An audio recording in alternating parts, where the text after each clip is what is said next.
Come here, lad.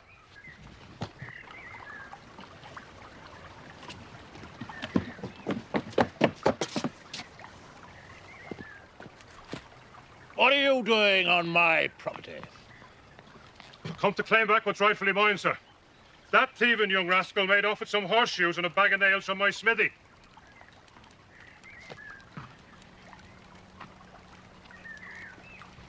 Where is your proof? The proof is I'll find him there.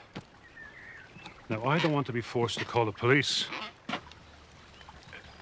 These people are guests of mine, but you are trespassing, Mr. Thorne. I'm not frightened of you, Doctor. Get off my land!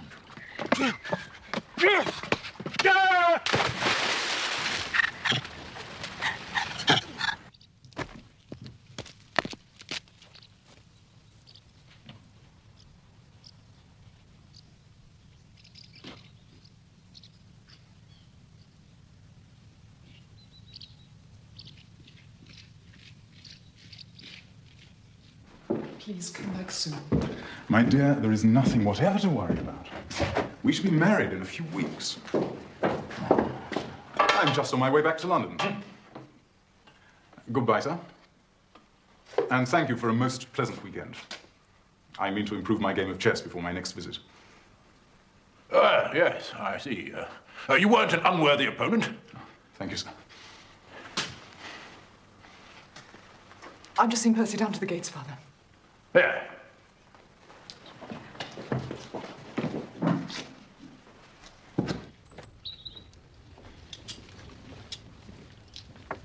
Drive on and wait for me by the gate, would you?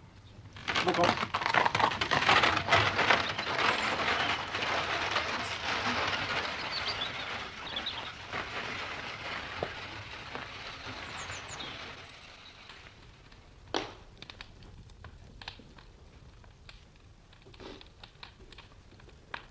The fellow is trespassing.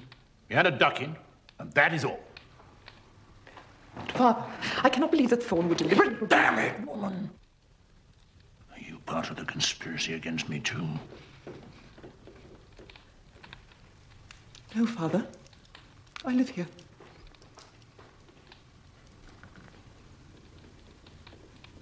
But not for much longer, eh? Once you marry that fellow Armitage...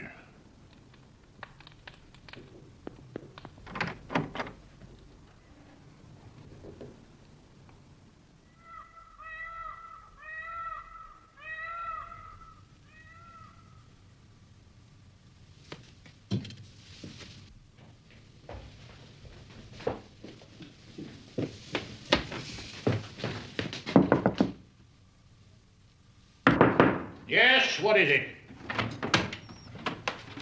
Father, what has happened to my room? The builder's found a fault in the structure. Better sleep in your sister's room till they've finished working on it. Julia's room. I can't sleep in there. Why not, pray? I can't. What is the matter? It's a perfectly good room. I've instructed the housekeeper to prepare it for you. Now run along your baggage. Good night.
Young beauty.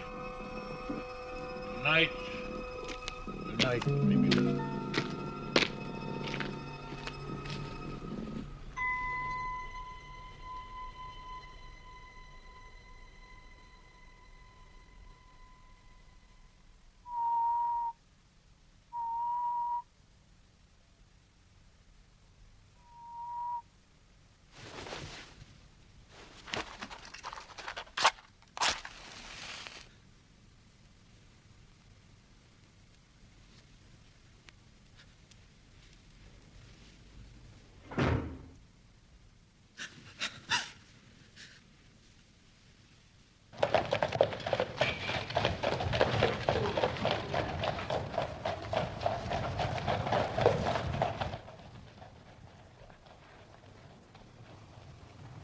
I'm very sorry, Watson. But it seems to be the common lot this morning. What? Mrs. Hudson has been roused. She retorted on me and I on you. But it's only 7:15. What is it, a fire? No. A client. This will take a moment to draw, sir. But only a moment. Mrs. Hudson is a mistress of the art of firelighting. This is my intimate friend and associate, Dr. Watson, before whom you may speak as freely as before myself. How do you do? Mrs. Hudson, do you think you could bring this young lady a hot cup of coffee? For I observe you are shivering. It is not cold which makes me shiver. What then? It is fear, Mr. Holmes. It is terror. No, you must not fear. We shall set matters right, have no doubt. You have come by train, I see, this morning. You know me, then? No, but I observed the second half of a return ticket in the palm of your left glove. You started early, but you had a drive in a dog cart along heavy roads before you reached the station. But there's no mystery, my dear lady. The left arm of your jacket is spattered with mud in no less than 7 places. The marks are fresh. There is no vehicle, save a dog cart, which throws up mud in that particular way. And then only when you sit on the left-hand side of the driver. You are perfectly correct. Sir, I can stand the strain no longer. I shall go mad if it continues. I have heard of you from Mrs. Farintosh, whom you helped in the hour of her sore need. Farintosh.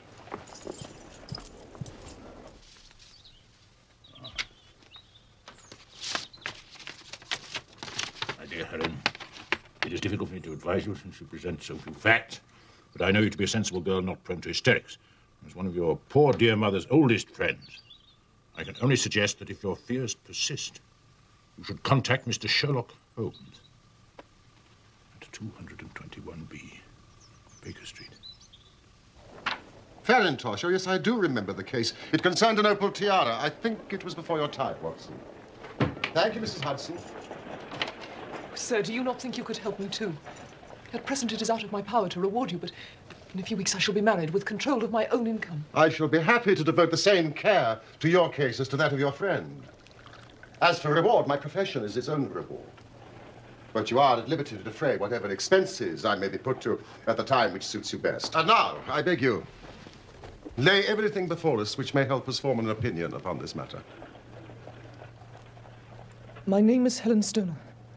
I live with my stepfather, Dr. Grimsby Roylott, who is the last survivor of one of the oldest Saxon families in England. The Roylotts of Stoke Moran, the name is familiar to me. He is a doctor by profession, a skilled one. For some years he had a large and flourishing practice in India, in Calcutta. Ah. Dr. Watson has also practiced medicine in India. Yes. Attached to the 5th Northumberland Fusiliers. And pray continue, Miss Stoner. In Calcutta he married my mother. She was the young widow of Major General Stoner of the Bengal Artillery. I was only 2 at the time of Mother's remarriage, and my sister, Julia, was 5 years older. Our mother had a considerable sum of money, not less than 1,000 a year, and this she bequeathed to Dr. Roylott entirely while we resided with him. Forgive me, your mother has passed on? Shortly after our return to England, she was killed in a railway accident near Crewe. My stepfather then abandoned his attempts to establish himself in practice in London and took us to live in his ancestral home at Stoke Moran. But the money your mother left you was enough for all your wants, so that was no obstacle to your happiness. A terrible change came over my stepfather.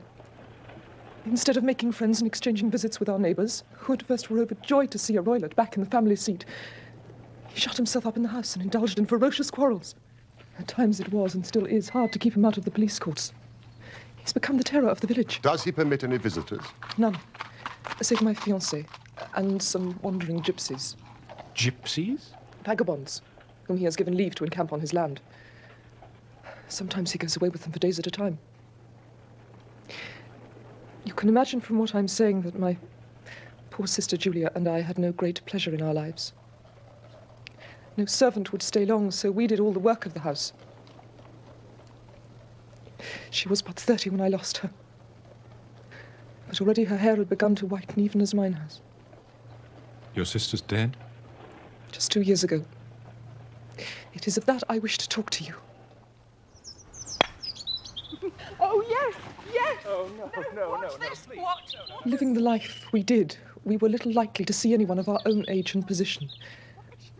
But we were occasionally allowed short visits. 2 years ago, Julia met a half-pay major of Marines to whom she became engaged. Your stepfather approved of the match? He raised no objection at all. But a fortnight before the wedding, the terrible event occurred which deprived me of my only companion. Pray, be precise as to details. It is easy. Every event of that night is seared into my memory. It was late, about 11. Julia had come into my room.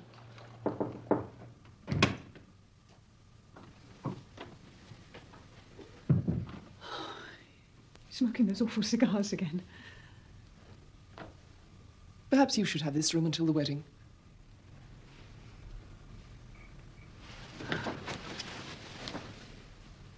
Oh, Helen. Oh, I feel so happy. And yet wretched that I'm leaving you here alone. My turn will come. I shall miss you. You won't. I'll come and stay. Besides, your major has promised to find me a brother officer of equal rank and infinitely better looking. My darling, what is the matter? Helen, have you ever heard anyone whistle in the dead of night? I suppose you couldn't possibly whistle yourself in your sleep. Certainly not. Why? The last few nights, always about 3 in the morning, I've been woken by a low, clear whistle. I can't tell where it's coming from. I thought you might have heard it. I sleep more heavily than you. It was probably those wretched gypsies. Well, never mind.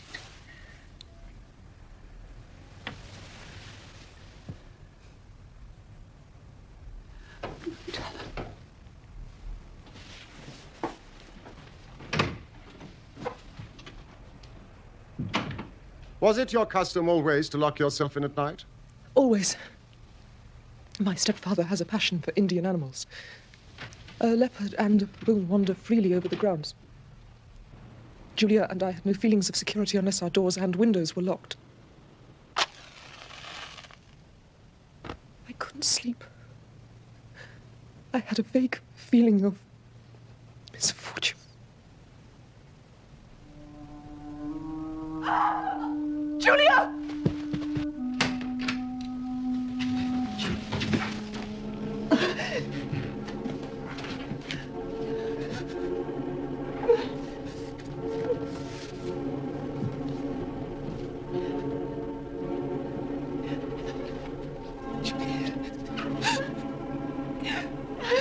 Please help me!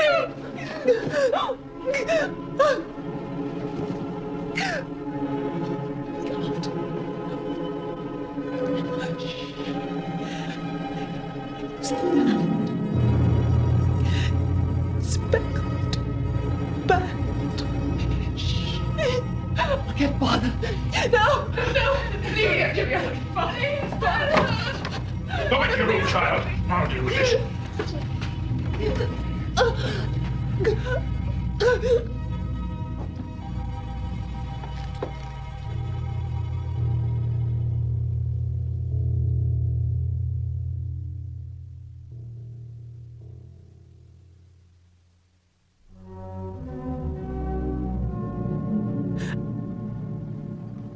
I am sorry, gentlemen.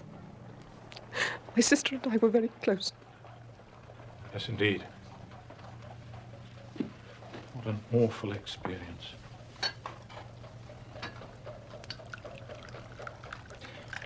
And you've no idea what might have caused... This whistle and a metallic sound, you can swear to it? It was my strong impression. I may possibly have been deceived. Was your sister dressed? No, she was in her nightdress. On the floor there was a candle and the charred stump of a match. Which means something must have woken her up, and she struck a light to see what the matter was. What conclusions did the coroner come to? He investigated the case with great care, but he was unable to find any satisfactory cause of death. And your evidence would have shown that the door was fastened on the inner side, the windows blocked by shutters, secured every night. It is certain, therefore, that your sister was alone when she met her end. Yes. Besides, there were no marks of violence upon her. What about poison? Doctors examined her for it without success. What do you think this unfortunate lady died of, then? It's my belief that she died of pure fear and nervous shock. Though what it was which frightened her, I cannot imagine. What do you gather from the allusion to a band, a speckled band? Delirium. Or some band of people. The gypsies at the plantation, the spotted handkerchiefs they wear around their necks. These are very deep waters. What happened after your sister's death? My life was lonelier than ever. Until a month ago, when a dear friend of mine whom I've known for many years did me the honor to ask for my hand in marriage. His name is Mr. Percy Armitage. And you are to be married within a few weeks. So what prompted you to come here when your life seems set so fair? Yesterday, some repairs were started and my bedroom wall was pierced, so that last night I was forced to move into the chamber in which Julia died, to sleep in the very bed in which she slept. Imagine my terror when I was awoken by the same low whistle which had been the herald of her own death. You lit a lamp. Yes, but nothing was to be seen. I was too shaken to sleep. I dressed and slipped out of the house. I got a dog cart at the Crown Inn and came to London with the one object of asking your advice. You did wisely. But have you told me all? Yes. You have not, Miss Stoner. You are shielding your stepfather. He is a hard man, but he's still the only father I have known. I'd say it was time for some breakfast. There are 1,000 details I desire to know before I decide on a course of action. If we were to come to Stoke Moran today, could we see over these rooms without the knowledge of your stepfather? As it happens, he spoke of coming to town today on some business. And the workmen? I have seen none. We have a woman who comes to clean from the village, but only in the morning. There should be nothing to disturb you. Excellent, Watson. You're not averse to this trip. By no means. Then we will be with you in the early afternoon. I shall be there for your arrival. You'll stay for some breakfast, surely. Thank you, no. My heart is lightened already.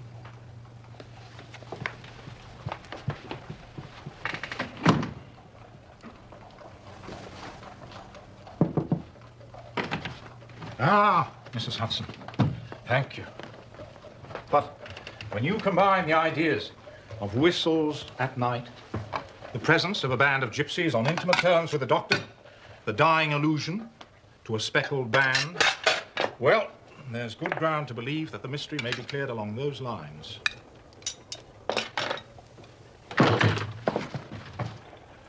Which one of you is Holmes? My name, sir. But you have the advantage of me. I am Dr. Grimsby Roylott of Stoke Moran. Indeed, Doctor. Please, take a seat. I shall do nothing of the kind. I know that my stepdaughter has been here this morning. What has she been saying to you? It is a little cold for the time of year. What has she been saying to you? But I have heard that the crops promise well. Ah, you put me off, do you? You scoundrel, sir. I've heard of you before. You're Holmes the meddler, Holmes the busybody, Holmes the Scotland Yard Jack in office. Your conversation really is most entertaining. If you would close the door on your way out, as there is a decided draft. I will go when I've had my say. And don't you dare to interfere in my affairs. I know that Miss Stoner has been here.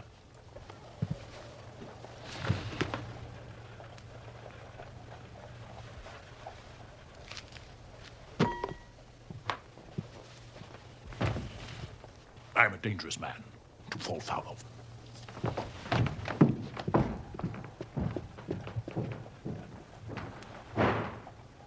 Thank you, Mrs. Hudson. Just another client.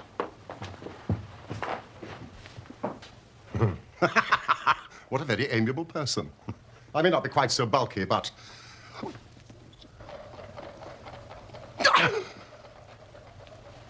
Fancy his having the insolence to confound me with the official detective force. This incident gives zest to our investigation. I only hope our friend won't suffer from her imprudence in allowing that brute to trace her here. One thought keeps nagging at me, Watson. Roylett's professional life in India. If it was so successful, why would he exchange it for a life of aristocratic penury? My friend Holmes would know. Holmes was in Calcutta around that time. Find your friend Holmes and see what you can get from him. I shall walk down to Doctors' Commons, where I hope to get some data which may help us in this matter. Let us meet again at 1, under the clock at Waterloo Station. That is, if you've finished your breakfast by then. Oh, and your revolver. I would be obliged if you would slip it into your pocket. Neely number 2 is an excellent argument against gentlemen who can twist steel pokers into knots. That and your toothbrush are, I think, all we need. I've seen the will of the deceased wife. Her annual income at the time of her death was a little short of £1,100. But due to the fall in agricultural prices, is now no more than £750. Each girl, in case of marriage, could claim £250. So if both girls had married, our beauty, Grimsby Roylott, would have had a mere pittance. And even one marriage would ruin him. Yeah, the strongest possible motive. Oh, did you manage to find Coombs? Yes, I did. He proved rather hard to locate, but I finally managed to get him through Swanson at Barnes. He did know Roylott in Calcutta, confirmed what the girl had said, and added one intriguing fact. Now, it seems that a series of robberies had been perpetrated in his house, and suspicion fell on his native butler. Roylott promptly seized the man, and in a fit of anger, beat the poor fellow to death. Narrowly escaped a capital sentence, but suffered a long term of imprisonment, and returned to this country a morose and disappointed man. Ah, Watson. It's a wicked world. And when a clever man turns his brain to crime, it's the worst of all.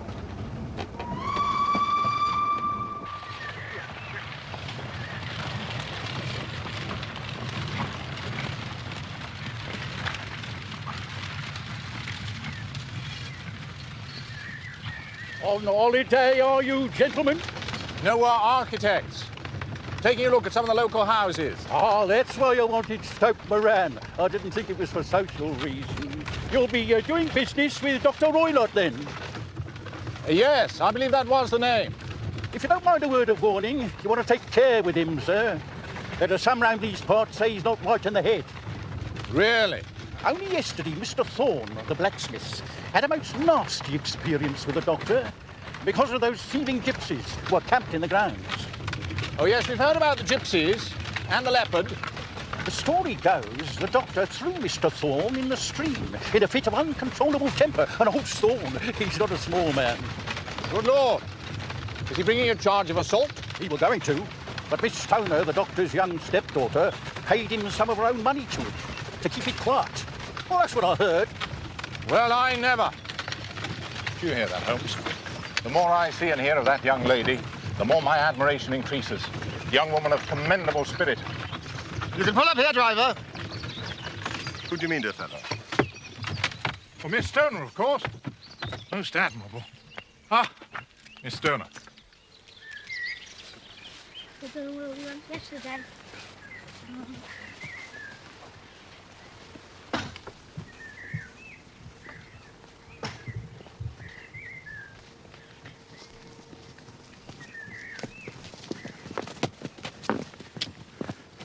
All has turned out splendidly. Dr. Roylott has gone to London, and he won't be back before the evening.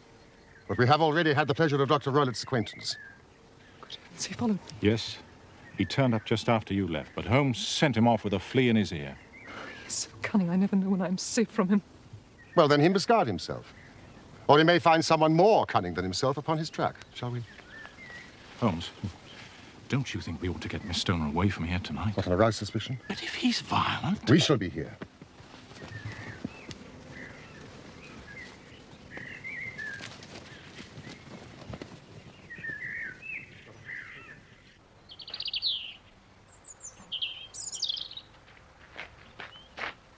So, this is Dr. Royler's room.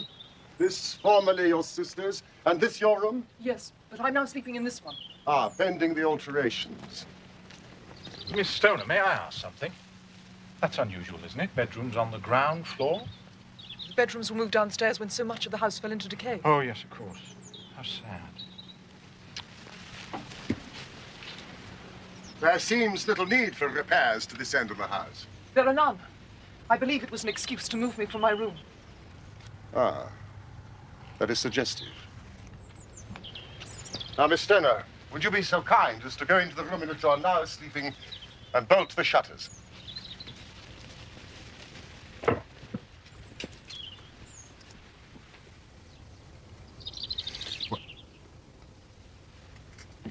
What are you doing, Watson?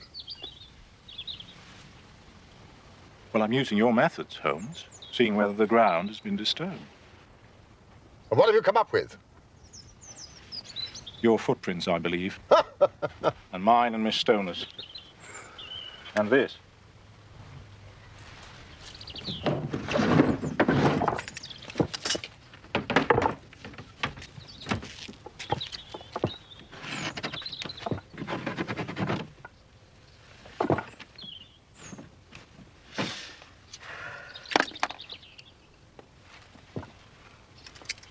No one could pass these if they were bolted.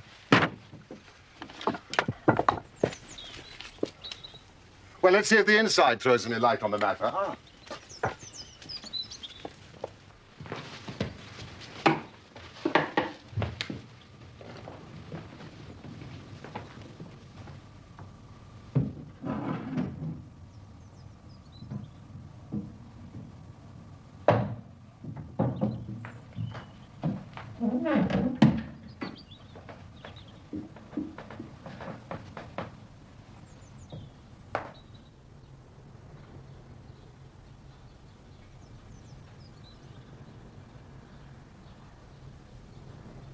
Where does that bell communicate with? It goes to the housekeeper's room. It looks newer than the other things. Yes, it was only put there a couple of years ago. Ah, your sister asked for it. I never heard of her using it. We used to get what we wanted for ourselves. Indeed. You will excuse me while I satisfy myself as to this floor.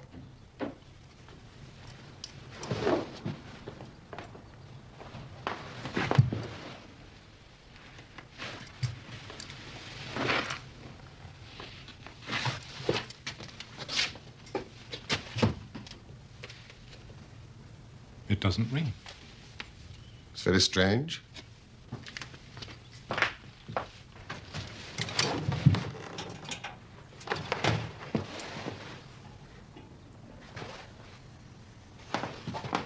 A ventilator into another room. You mean when it might have communicated with the outside air? That is also quite modern. Indeed. Miss Stoner, with your permission, we will now carry our research to Dr. Royler's chamber.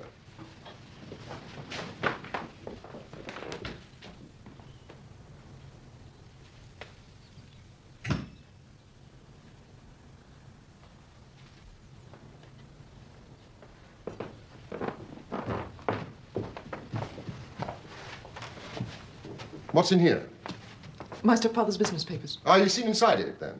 Only once, some years ago. I remember it was full of papers. Is there a cat in there? No, what a strange idea. Well, look at this.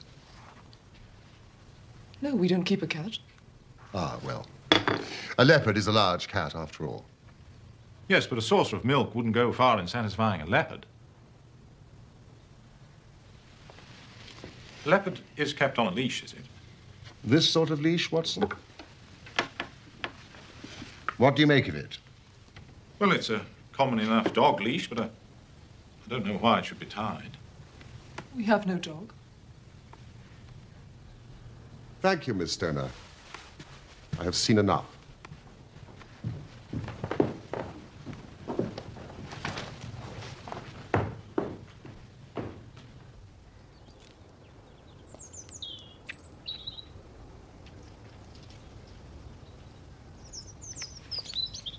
I was going to ask if you'd like some tea. Miss Stoner, it is very essential that you absolutely follow my advice in every respect. Your life may depend on it. I assure you that I'm in your hands.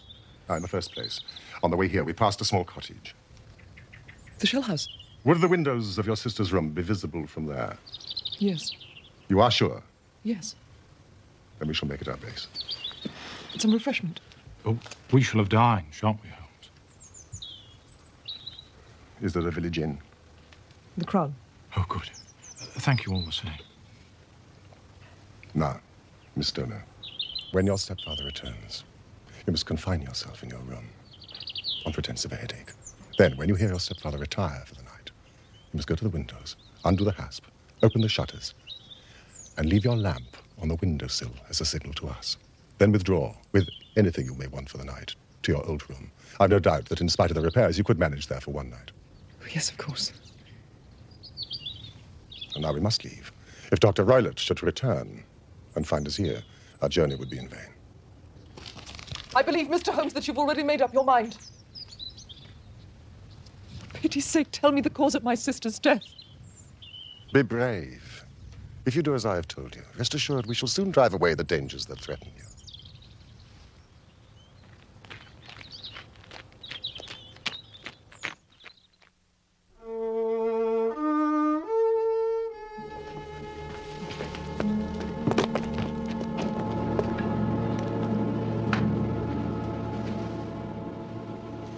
Yes, it is a clear view.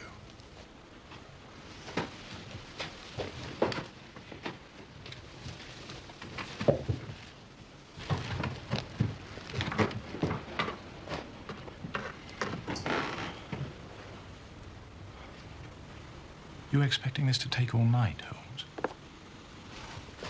It's possible. Anything's possible. When a doctor goes wrong, he's the first of criminals. He has nerve. He has knowledge. Palmer and Pritchard were among the heads of their profession. This man strikes even deeper. I really have some scruples taking you tonight. There's a distinct element of danger. If I can be of assistance. It's very kind of you.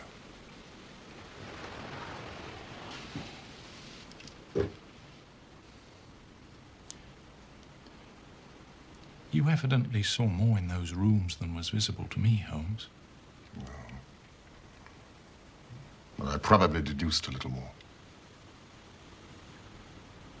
Do you remember Miss Stoner said that her sister could smell Dr. Roylott's cigar? Well? The ventilator. A ventilator maid. A cord hung. And a woman who lies in the bed dies. I can't see any connection. Did you notice anything peculiar about the bed? It was clamped to the floor. Could not be moved. Had to remain in the same relative position to the ventilator and the rope, for so we may call it, since it was clearly never made for a bell pull. I begin to see dimly what you're driving at. We're only just in time to prevent some subtle and horrible crime.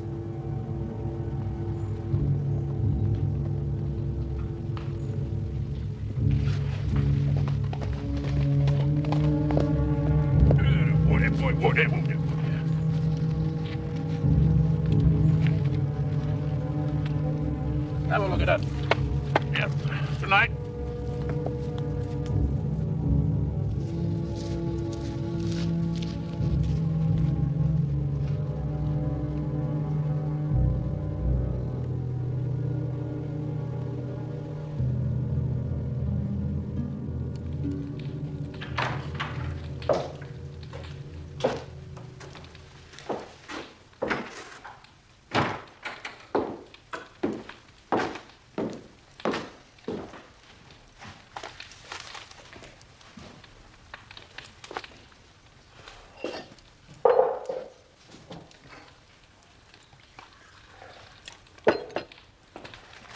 Did you have a good day?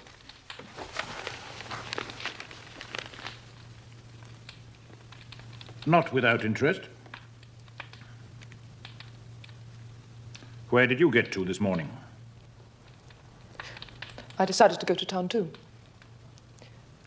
I had some shopping to do for the wedding. You knew I was going up. We might have traveled together. I left early. Yes, I know you did. So that I should be back by lunchtime. I had some things to do here this afternoon. My trip was a whim. You always were a good little liar.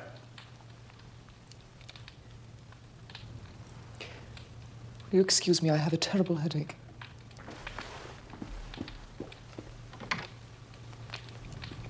Holmes the meddler. Holmes the busybody. Holmes the Scotland Yard Jack in office.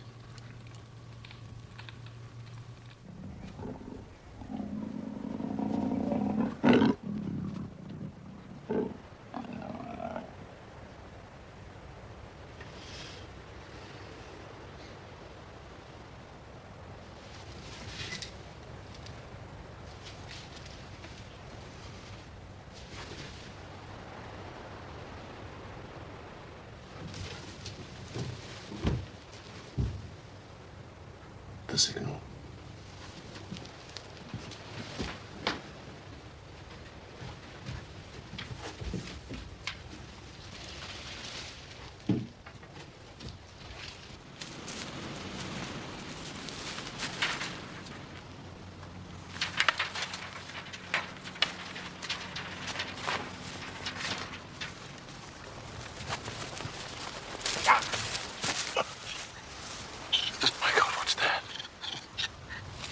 It's the baboon. This is a nice household.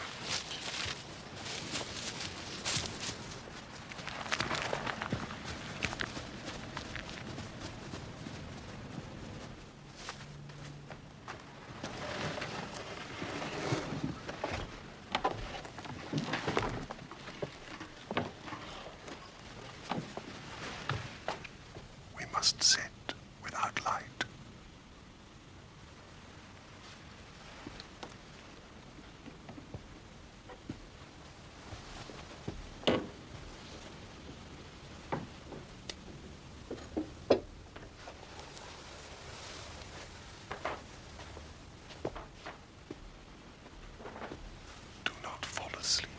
Your very life may depend on it.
You see it, Watson? You see it?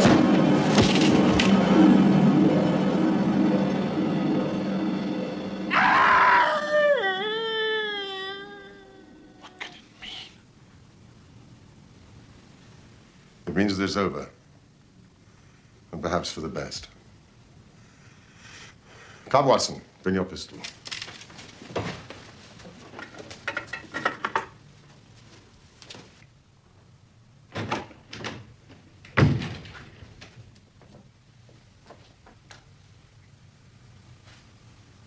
It's the band, the Speckled band. It is a swamp adder, the deadliest snake in India. He has died within seconds of being bitten.